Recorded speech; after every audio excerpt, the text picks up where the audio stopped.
किस बारे में बात कर रहे थे? Interference fringes, theory of interference fringes के बारे में बात कर रहे थे। थोड़ा सा इसमें रिकैप्चुलेट करते हैं। अगर आप लोगों को ध्यान हो तो जो सबसे शुरू में हमने बात की थी यंग्स डबल स्लिट एक्सपेरिमेंट के जो रिजल्ट्स थे, अगर हम बात करें कंस्ट्रक्टिव इंटरफेरेंस की, उस केस में जो फेज डिफरेंस था that was 2 and 5. What about power difference? Power difference was x equals to n lambda. Destructive interference की बात करें तो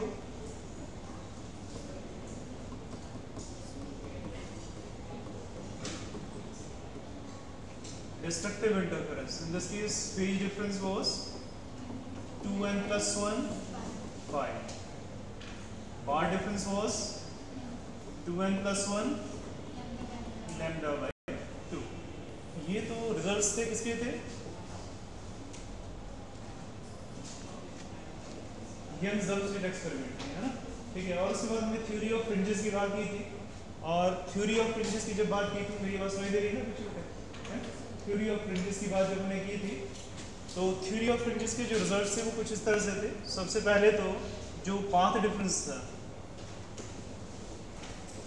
path difference, that was equal to, it was your x d by capital,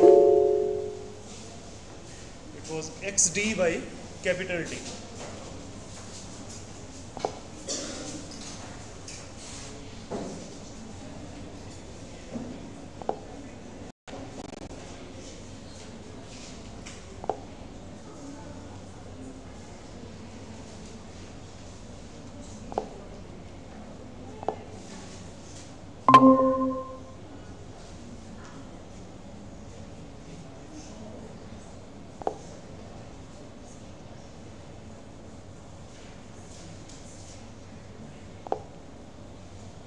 Power difference was given as x d by capital D. और in addition to this,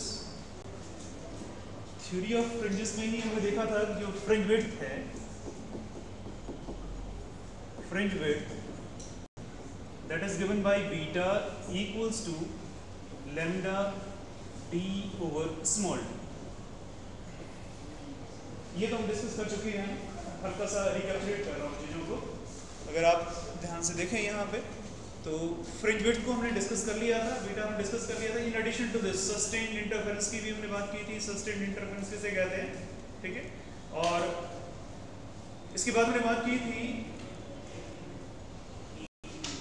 methods of interference, techniques of interference, जिसमें amplitude division की बात की हमने, wavefront division की बात की थी। वेवफ्रंट डिवीजन की बात करें तो उसमें सबसे पहला जो चीज सामने आई थी हमारे, that was your Young's double slit experiment. Young's double slit experiment के केस में जो इंटरफेरेंस पैटर्न है वो इस वजह से होता है, वहाँ की जो वेवफ्रंट है that get splitted into 2 parts, है ना? 2 पार्ट्स में डिवाइड हो जाती है, ठीक है? उसी तरह से सेकंड पॉइंट हमने डिस्कस बात की थी, तो second point was your Fresnel's biprism. दूसरा क्या था? Fresnel biprism. इस केस में भी जो हमारा वेवफ्रंट है उसका डिवीजन होता है, 2 कोहेरेंट सोर्सेज बनते हैं, ठीक है? और वो एक इंटरफेरेंस पैटर्न बनाते हैं, ठीक है? And third point was fresheners double prism, double mirror, ठीक है? उस केस में भी 2 इमेजिनरी सोर्सेज बनते हैं, वहां से जो लाइट रेज आती हैं वो कहां से आ रही होती है? कोहेरेंट, 2 इमेजिनरी कोहेरेंट सोर्सेज से आती हैं और आपस में इंटरफेयर करती है और एक इंटरफेरेंस पैटर्न बनता है, ठीक है? And the fourth was your Lloyd's mirror, ठीक है? लॉयड्स मिरर के केस में एक सिंगल मिरर है, सोर्स है, उस मिरर में उसकी इमेज है, इमेज और सोर्स की जो लाइट्स हैं आपस में इंटरफेयर करती हैं, इंटरफेरेंस पैटर्न बनता है, ठीक है? ये तो था डिवीजन ऑफ वेवफ्रंट, ठीक है? और उसके बाद हमने बात की एक सेकंड मेथड है, that is division of amplitude. Division of amplitude के केस में मैंने कहा था कि वहां पे क्या होगा, पार्शियल रिफ्लेक्शन और रिफ्रैक्शन के बाद जो रेज हमें मिलती हैं, उन रेज जो आपस में मीट करती हैं, सुपरइम्पोज करती हैं कंस्ट्रक्टिवली या डिस्ट्रक्टिवली, तो वहाँ पे भी एक इंटरफेरेंस पैटर्न बनता है। उसमें भी डिफरेंट मेथड्स हैं, 3 मेथड्स हम डिस्कस करने वाले हैं।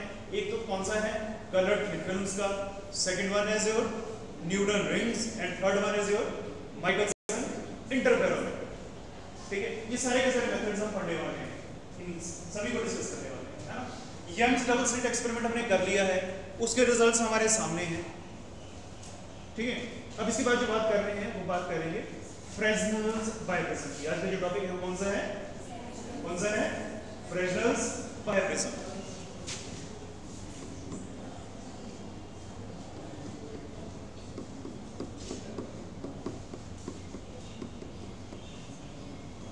Fresnel's bioprism. Bio means two. Where two different prisms they are glued together. इनको इस तरह से ग्लू किया जाता है कि इसका जो ऑब्ट्यूज एंगल है that is how much? 179 degrees. जो ऑब्ट्यूज एंगल है वो कितना होता है? 179 डिग्री, है ना। और जो बाकी दो एंगल बच गए वो the acute angles they are of 30 minutes each, या फिर हमें कहें हाफ डिग्री ईच। ट्राइंगल है ना, तो ट्राइंगल का सम कितना होगा एंगल्स का? 180 डिग्री। तो 179 and 1 more degree is half and half is 1 degree. This edge of this prism is called your refracting edge. इसको हम क्या कहते हैं? Refracting edge कहते हैं। This edge is refracting edge. एक प्रिज्म है, तो प्रिज्म का जो ये कॉर्नर वाला जो आप एज देख रहे हो यहाँ पे, इस एज को क्या कहेंगे हम? इस पर्टिकुलर एज को क्या कहेंगे? This is your refracting edge. ठीक है, और जब हम एक्सपेरिमेंट करेंगे वी विल टेक केयर कि जो स्लिट है obviously we need to eliminate this, है ना। इंटरफेरेंस पैटर्न चाहिए, तो इंटरफेरेंस पैटर्न के लिए हम क्या करते हैं? मोनोक्रोमैटिक सोर्स ऑफ लाइट लेते हैं। ठीक है, तो obviously we need to eliminate it, तो एक सोर्स लेंगे मोनोक्रोमैटिक लाइट का, है ना। तो मोनोक्रोमैटिक सोर्स लाइट का सोर्स यहाँ ले लेते हैं, एक स्लिट, सिंगल स्लिट सोर्स हमने यहाँ पे ले लिया। This one is the source of monochromatic light. This is source of monochromatic light.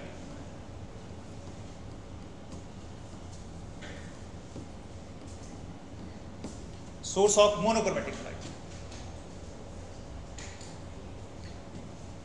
अब इस सोर्स से जो लाइट इसके लोअर पोर्शन पे आ रही है, the light which falls on the lower portion of this Fresnel bioprism, right, after refraction it will go like this.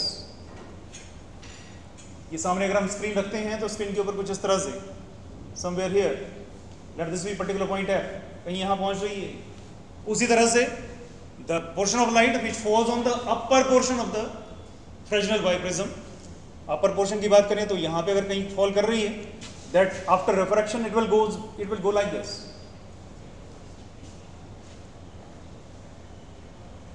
Is it okay? जब इनको बैकवर्ड आप एक्सटेंड करते हो, इन रेज को बैकवर्ड एक्सटेंड करते हो, then it appears that these rays they are coming from two different sources. ये जो रेज आप देख रहे हैं ना, this one and this one, ये ऐसा लगता है कि दो डिफरेंट सोर्सेज से आ रही हैं, ए एंड बी। ये जो मैंने डॉटेड लाइन के साथ में यहाँ सोर्सेज बनाए हैं, दिस टू, ऐसा लगता है। ठीक है, और इनको हम कहते हैं virtual sources. Both A and B are virtual sources of light. ठीक है, हाँ, इसमें ध्यान क्या रखना है कि जो हमारी जो स्लिट है, it should be parallel with this refracting edge, और we can say that refracting edge of the prism it should be parallel with the slit length, उसके पैरेलल होना चाहिए। Is it okay?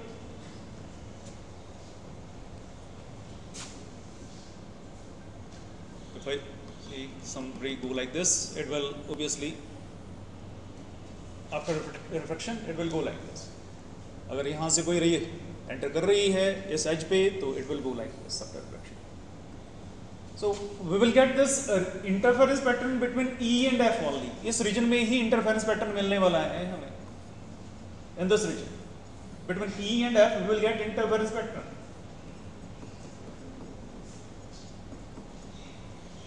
Interference pattern, interference pattern means जहां पे हमें क्या मिल रहे हैं? Equally spaced bright and dark fringes हमें मिलते हैं, उसको हम इंटरफेरेंस पैटर्न कहेंगे। अगर उसको मैं वैसे बनाने की कोशिश करूं यहाँ पे, तो ये कुछ पैटर्न इस तरह सा रहेगा, equal intensity and equal width. तो इंटरफेरेंस पैटर्न कुछ इस तरह से दिखेगा, मैक्सिमम और minimum. But beyond E and F, these fringes they become wider and they diminishes after at some distance. ऐसा नहीं है कि बियॉन्ड E and F हमें ये मैक्सिमम और मिनिमम नहीं मिल रहे हैं, but they are wider and they get diminished after certain distance. खत्म हो रहे हैं कुछ टाइम के बाद, है ना, कुछ डिस्टेंस के बाद, ठीक है। तो this is beyond E and F, the formation of this fringes, it is due to diffraction, diffraction हम नेक्स्ट इसमें लेंगे, ठीक है। तो फिलहाल के लिए जो इंटरफेरेंस पैटर्न है वो हमें कहाँ मिलने वाला है, E और F के बीच में मिलने वाला है, ठीक है। और इंटरफेरेंस पैटर्न का पता कैसे चल रहा है, क्योंकि वहां पे हमें क्या मिल रहे हैं, इक्वली स्पेस्ड फ्रिंजेस मिल रहे हैं, डार्क एंड ब्राइट फ्रिंजेस मिल रहे हैं। Is it okay? तो ये तो फ्रेजनल बायोप्रिज्म वर्क कैसे करती है ना, इसमें दो कोहेरेंट सोर्सेज कैसे बनते हैं, ठीक है। प्रिज्म एक सिंपल प्रिज्म है, कोई डिफरेंट नहीं है ना, थोड़ी अलग सी जितनी जरूरत है इसका एक एक्सपेरिमेंट में इसमें अपलोड कर दूंगा आपके ग्रुप में, ठीक है, जो लाइव एक्सपेरिमेंट किया हुआ है। उसमें आप देखो तो एक पतली सी स्ट्रिप सी है, ठीक है ना, ग्लास की एक पतली सी स्ट्रिप है जो जिसका जो ये पर्टिकुलर एंगल है, हल्का सा आपको लाइन दिखेगी, इज इट ओके?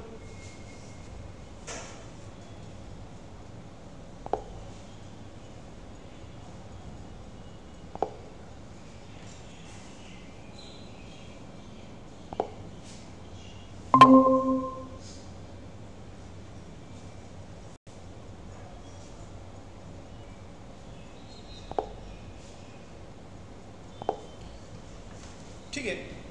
तो बायोप्रिज्म काम कैसे करती है तो हमें पता लग गया, but we want to do here, we want to determine the wavelength of this monochromatic light. ये जो सोर्स हम यूज कर रहे हैं, ठीक है, इस लाइट का जो वेवलेंथ है उसे हमें डिटरमिन करना है, we want to find that out, ठीक है।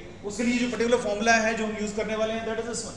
हमें पता है जो फ्रिंज विड्थ है that is given by beta equals to lambda capital D by small t। We will start with this. So next is determination of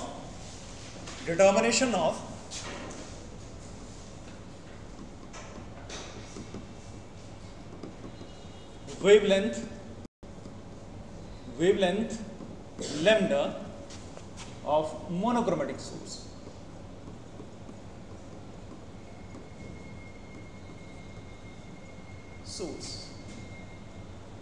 by using Fresnel's bioprism. By using Fresnel's bioprism. ठीक है। We will start with the formula that we know that beta is given by lambda. This one is your capital D by small d. This is the formula. And lambda can be written as lambda equals to beta small d over capital D there. Is it okay? As far as D is concerned, D is your separation between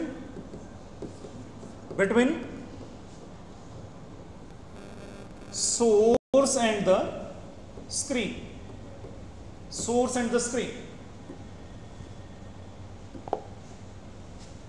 ये जो source है यहाँ पे, source से लेके जो screen तक का डिस्टेंस है दैट इज डी। ये तो मेजरेबल है, it is measurable. Virtual sources भी वहीं बनेंगे, उसके उसी लाइन पे बनेंगे, इज इट ओके? ठीक है। तो this is D, capital D. तो डी निकालने के लिए तो कोई दिक्कत नहीं है, D can be measured easily. ठीक है, अब आगे चलते हैं।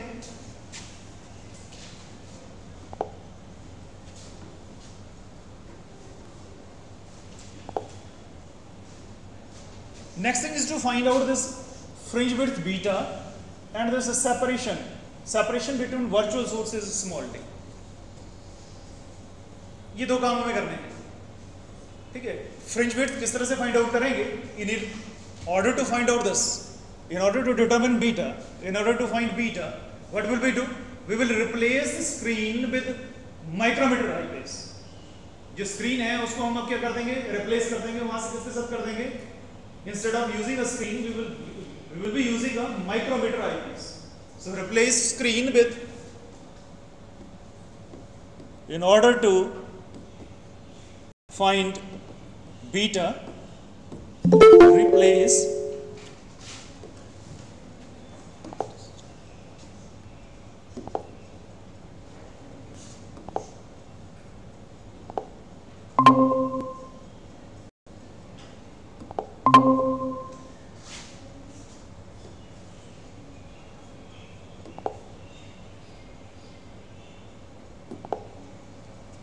in order to find beta, replace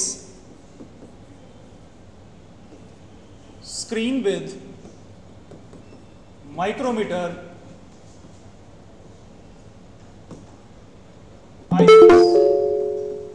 eyepiece. Replace this screen with micrometer eyepiece. Means अब इस जो screen हम यहाँ पे use कर रहे थे, we need to replace that with a micrometer eyepiece.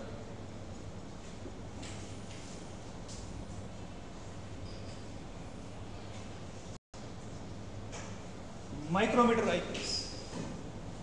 तो अब ये स्क्रीन यहां नहीं होगी, स्क्रीन की जगह हम क्या यूज करने वाले हैं? एक आईपीस यूज करने वाले हैं, कुछ इस तरह से. अब micrometer eyepiece.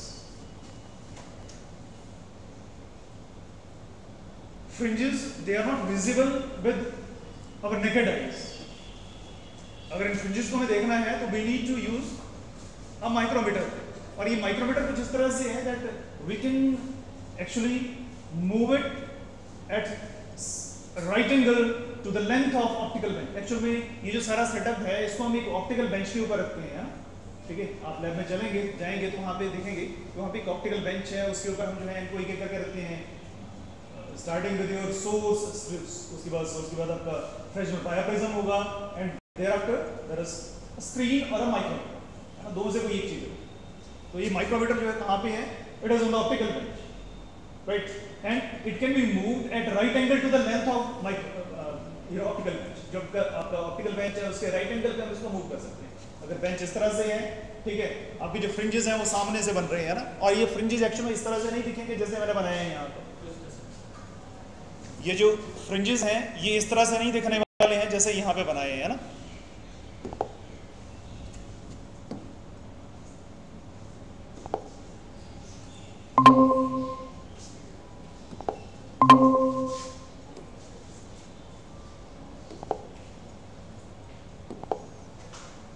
The fringes, they will look like this. They will look like parallel lines, parallel dark and bright lines. कुछ इस तरह से dark और bright lines आपको दिखने वाली हैं.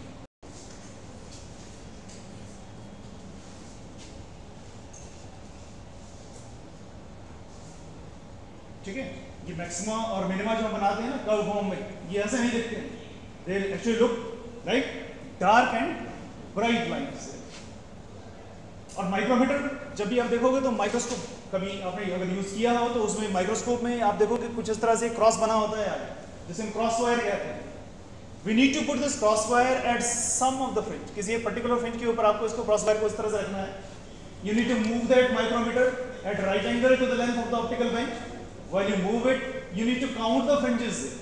इन जो फ्रिंजेस हैं इनको अपने काउंट करना है साथ साथ में जब आप मूव कर रहे हैं इस माइक्रोमीटर. Suppose starting with 1, 2, 3, 4, 5, 6, 7, 8, 9, 10. जब आपकी क्रॉस वायर यहाँ पहुँच गई, 10th पे पहुँच गई, then you just stop there and you just measure the distance traveled. उस माइक्रोमीटर के ऊपर स्केल है, 1 year स्केल है, मेन स्केल है, 1 year स्केल है, ठीक है. तो इस डिस्टेंस को आपने देख लिया वहाँ पे, distance traveled and the number of fringes that passed across this cross wire. इस क्रॉस वायर के अक्रॉस कितने फ्रिंजेस पास किए? कितने किए हमने? 10. अगर 20 हैं तो 20 कर सकते हैं यहाँ, right? So in this way you can calculate this beta. Beta is the fringe width and it is simply the distance traveled distance traveled divided by the number of fringes that passed across the crossbar. ठीक है, इन दोनों का division जैसे ही आप करोगे you will find the width of a single fringe. ये बात समझ में आ गई क्या? अगर 20 पास किए हैं आपने तो 20 का डिस्टेंस है, distance travel is of 20 fringes, right. अगर 1 का निकालना है तो obviously distance, total distance divided by the 20 दे. अगर 10 है तो divided by 10. Is it okay? तो in this way you can calculate beta from here. तो हमारा जो फॉर्मूला है उस फॉर्मूला में this one, this beta now can be calculated. D तो हमने बता ही दिया, सेपरेशन थी. Beta can be calculated by using this experiment. Next thing is to find out this d, small d. Small d is the separation between the virtual sources. अब ये जो दोनों वर्चुअल सोर्सेज हैं इनके बीच की सेपरेशन को find out कैसे करें? कर सकते हैं, नहीं कर सकते हैं, मुश्किल लग रहा है, ठीक है. उसके लिए भी एक मेथड है. The method is what we need to do. We need to insert a short focal length or small focal length convex lens between this apparatus, between your bioprism and the micrometer. जो micrometer और जो आपका बायोप्रिज्म है उसके बीच में एक short या small focal length का कॉन्वेक्स लेंस आपको इंसर्ट करना है. मैं डायग्राम के लिए बनाता हूँ यहाँ पे. अगर ये आपकी फ्रेस्नेल्स बायोप्रिज्म है, यहाँ कहीं सोर्स है, right, and this one is your eyepiece here, micrometer eyepiece here. We need to insert a convex lens of small focal length.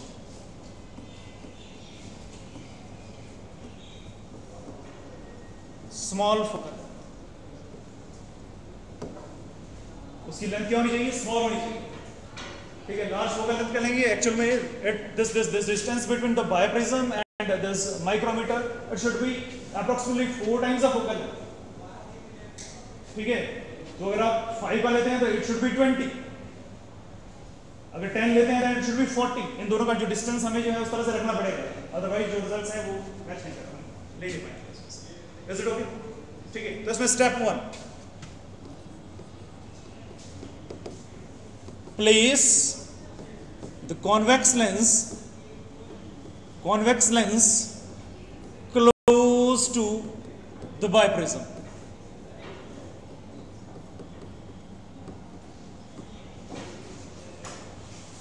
First step क्या है कि आपको जो ये लेंस है इसको कहां रखना है? इस प्रिज्म के क्लोज रखना है. The moment you insert this convex lens here, right, आप माइक्रोमीटर में वो इंटरफेरेंस पैटर्न गायब हो गया. Now instead of this interference pattern, you will get 2 images of this slit. इस slit की 2 images दिखेंगी. एक slit में ही कितनी दिखने वाली हैं? 2 slits दिखने वाली हैं वहाँ पे, right? ठीक है. आपको इसको माइक्रोमीटर को इस लेंस को कुछ इस तरह से एडजस्ट करना है. इस लेंस को इसके नजदीक इस तरह से एडजस्ट करना है कि जो इमेजेस है दोनों कैसी हो? शार्प इमेजेस हो. कैसी हो? Sharp images, right. In this moment ये जो सोर्स है, सोर्स से लेके जो आपका लेंस है इस तक का जो डिस्टेंस है दैट विल बी यू. ऐसे ही करते हैं ना, this is you and the screen या माइक्रोमीटर का जो डिस्टेंस है दैट इज वी.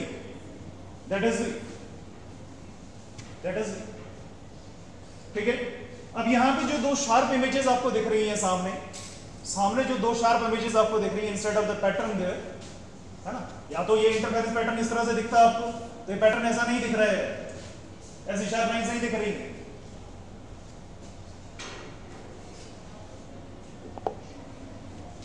ऐसी लाइंस नहीं दिख रही है. अब आपको 2 शार्प लाइंस दिख रही है ओनली, है ना. ठीक है. You need to put cross wire here, move the micrometer to the other image, right, and put the cross wire there. जो डिस्टेंस आपने ट्रेवल किया उसको मेजर कर लीजिए एंड दैट इज d1. ये जो डिस्टेंस यहां से यहां तक का है that is d1. That is D1. जितना डिस्टेंस ट्रेवल किया माइक्रोमीटर ने दैट इज D1. ठीक है. तो इस केस में मैग्निफिकेशन हमें पता है. मैग्निफिकेशन किस तरह से हम निकालते हैं बेटे? Magnification in this case that is given by v upon u, यही होता है ना, v upon u, distance of your image divided by distance of your object, या फिर हम ये कहें size of your image d1 divided by size of your object. तो आपका है ये टॉपिक है ना, यही होता है ना, size of image divided by size of object. Let this be equation number 1। Step 2, now place this convex lens, place the convex lens close to the eyepiece। जो eyepiece है उसके नजदीक लेके जाओ, इसको यहां से हटा दो, रिमूव इट, यहां से मूव कर लीजिए इसे, और कहां लेके जाना है, क्लोज टू आई पीस, और इस तरह से एडजस्ट करना है कि फिर से आपको दो शार्प इमेजेस मिलें। You will again get two sharp images, slits दिखेंगी दोबारा से दो instead of, right, but now the separation will be different. अब ये नहीं रहेगी, that will become d2 instead of d1, it will become d2, separation same नहीं रहेगी। उनको जब माइक्रोमीटर को मूव करोगे उसी तरह से क्रॉस वायर को एक पे रखिए, और क्रॉस वायर को यहाँ, जब आप माइक्रोमीटर को मूव करेंगे क्रॉस वायर को दूसरे तक लेके जाइए, ठीक है, जो डिस्टेंस डबल किया, now it will be d2, it will be d2, it is at this particular moment. Now अब ये u and v they will interchange, u और v इस केस में क्या हो जाएंगे, इंटरचेंज हो जाएंगे। इंटरचेंज इन द सेंस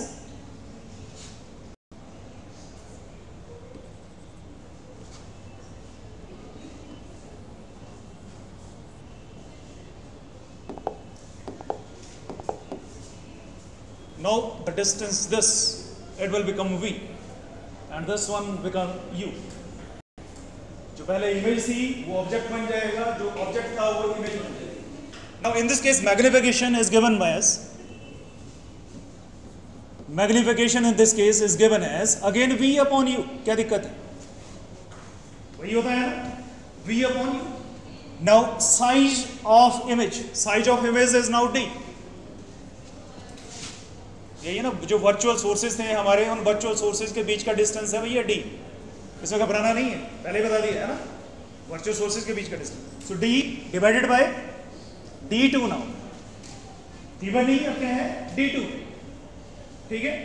इसका रेसिप्रोकल ले लीजिए, taking reciprocal of this equation number 2, taking reciprocal of equation number 2, इसका रेसिप्रोकल ले लीजिए। So this equation number 2 can be rewritten as u upon v equals to d2 upon d। This is equation number 3, ये book में directly लिखा है ना, तो वहां कंफ्यूज नहीं होना है, यही है, फॉर्मूला कोई चेंज नहीं होता, फिजिक्स चेंज नहीं होता है ना। It is now u upon v equals to d2 upon d, multiplying equation number 1 and 3, 1 और 3 को मल्टीप्लाई कर लीजिए, you will get 1 equals to d1 d2 over d square, और d equals to square root of d1 and d2, d1 and d2। तो इस तरह से जो हमारा फॉर्मूला था जिसमें हमने निकालना था lambda equals to beta d upon d, इसकी वेवलेंथ निकालनी थी ना, जो लाइट यहाँ से जा रहे थे, तो इसकी जो वेवलेंथ है that is now beta d upon D, D हमने निकाल लिया, सिंपल है मेजरमेंट। बीटा माइक्रोमीटर की जब इंटरफेरेंस पैटर्न आ जाएगा तो वो हमने देख लिया कि किस तरह से निकाल सकते हैं, ठीक है। And small D that can be calculated by this method by inserting a convex lens here, by inserting a convex lens here। Is it okay?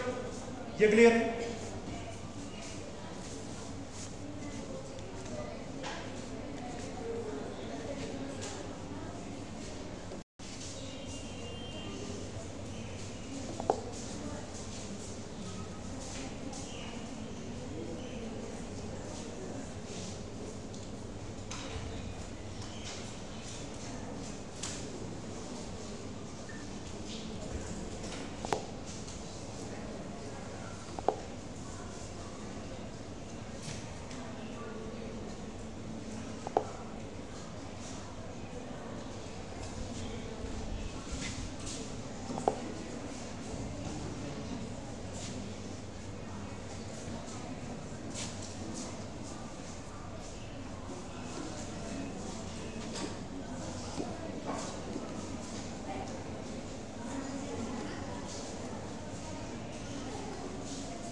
Continuous हो जाती है।